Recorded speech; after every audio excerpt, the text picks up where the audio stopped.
31 साल बाद खाएंगे अन्न, राम मंदिर निर्माण के लिए छोड़ा था। पाइप के सहारे चढ़े थे मस्जिद के गुम्बद पर।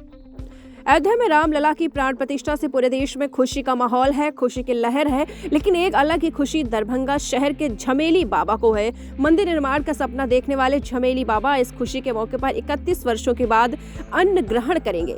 अयोध्या में रामलला की प्राण प्रतिष्ठा के साथ बाबा अपनी कुटिया में 22 जनवरी को सेंधा नमक खाकर अपने संकल्प व्रत को तोड़ेंगे। इसके अगले दिन सुल्तानगंज से जल लेकर देवघर के लिए प्रस्थान करेंगे। फिर वहां माघी पूर्णिमा के अवसर पर 25 जनवरी को जलाभिषेक कर अन्न ग्रहण करेंगे। इसके साथ ही 31 वर्षों की उनकी तपस्या पूरी होगी। झमेली बाबा 7 दिसंबर 1992 से अब तक फलाहारी हैं। भोजन में ना तो अन्न लेते हैं और ना ही नमक और ना ही मिठाई। भूख लगने पर केला, सेब, मूली, गाजर खाते हैं। यही कारण है कि लोग उन्हें फलाहारी बाबा कहते हैं। बाबरी मस्जिद विध्वंस के अगले दिन 7 सितंबर 1992 को सरयू नदी के तट पर स्नान के बाद बाबा ने अयोध्या में रामलला के भव्य निर्माण के लिए सपना देखा था। इसको पूरा करने के लिए उन्होंने अन्न त्यागने का संकल्प लिया। यह सपना 31 जनवरी के बाद 22 जनवरी को साकार होने वाला है। यही कारण है कि झमेली बाबा के अंदर खुशियों का ठिकाना नहीं है। 6 दिसंबर 1992 को बाबरी मस्जिद के गुम्बद पर चढ़ने का दावा करने वाले बहादुरपुर प्रखंड के खैरा निवासी वीरेंद्र कुमार बैठा और झमेली बाबा बाल्यकाल से राष्ट्रीय स्वयंसेवक संघ RSS के स्वयंसेवक है। आपको बता दें, विश्व हिंदू परिषद के आह्वान पर कार सेवक बने थे। उन्होंने बताया है कि दरभंगा से 250 की संख्या में कार सेवक उनके साथ अयोध्या गए थे। इसमें विश्व हिंदू परिषद के बिहार प्रांत के अध्यक्ष महादेव प्रसाद जायसवाल, बेलवागंज के अशोक शाह, गजेंद्र चौधरी, शंभू शाह किस तरीके से परिसर में प्रवेश कर गए। सैकड़ों की संख्या में शिव सैनिक जुटे थे।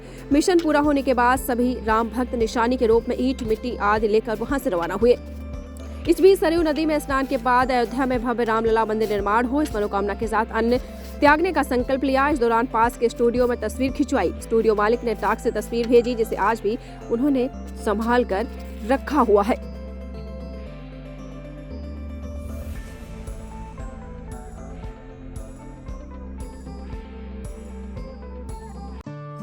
दीक्षांत एडुटेक लाया है दीक्षांत डिजिटल क्लास। दीक्षांत डिजिटल क्लास का उपयोग कर छात्र बना सकते हैं पढ़ाई को बेहद आसान और मजेदार। दीक्षांत डिजिटल क्लास को स्कूल में बैठकर देखना है तो पेन ड्राइव और स्मार्ट टीवी बनेगा सही माध्यम। चलिए अब ये भी जानते हैं कि दीक्षांत डिजिटल क्लास का फी स्ट्रक्चर क्या होगा।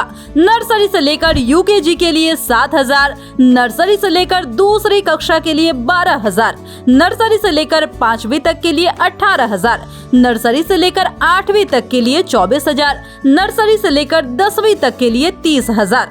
अगर आपको डेमो करना है तो उसके लिए आप दीक्षांत डिजिटल क्लास के YouTube चैनल को विजिट कर सकते हैं।